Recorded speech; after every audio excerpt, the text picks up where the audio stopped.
Assalamualaikum. Kumaha damang? Bagaimana sehat? Ayeuna urang diajar bahasa Sunda bab 4 kapahlawanan. Assalamualaikum, Pak. Waalaikumsalam. Nuju naon, Pak?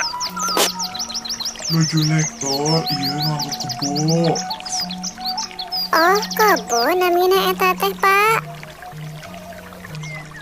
Mohon ieu teh kebo. Ari hirupna mah di darat, sok mantuan nektor. Ari kadahareuna mah jukut. Kerbau, bahasa Sundanya kebo. Hidupnya di darat, makanannya rumput, dan dia suka membantu petani membajak sawah. Ari itu naon, Pak? Ieu ngaranna bango. Bango ge hirup di darat. Ari anu di tukang ngaranna badak. Badak hirup di darat oge. Ari ieu mah hayamnya, Pak. Hirupna ge sarua di daratnya. Mohon gelis Kasep. Ayeuna bapak rek nanya, ari sato anu hirupna di cai naon wae? Lauk, kuya, buaya, lele. Lobanya, Pak. Mohon. Di mana Neng teh? Mani ka sawah. Wangsul ti sakola, Pak, bade ka bumi.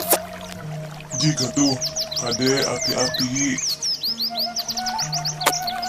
Mohon, Pak, hatur nuhun. Dina Gunemanu tadi ngabahasa satuan. Dari percakapan yang tadi membahas tentang hewan, yaitu kebo, kerbau, bango, burung bangau, badak, hayam, ayam, jeung sajabana dan lainnya. Terus tadi aya kecap timana. Timana teh kaasup kecapananya pikeun nanyakeun tempat. Salian timana aya oge kecap di mana. Nah, tadi ada juga kata timana atau di mana ya, sama artinya. Timana itu termasuk kata tanya untuk menanyakan tempat.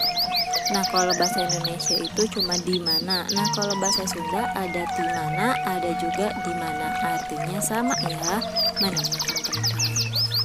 Baik, terima kasih. Wassalamualaikum.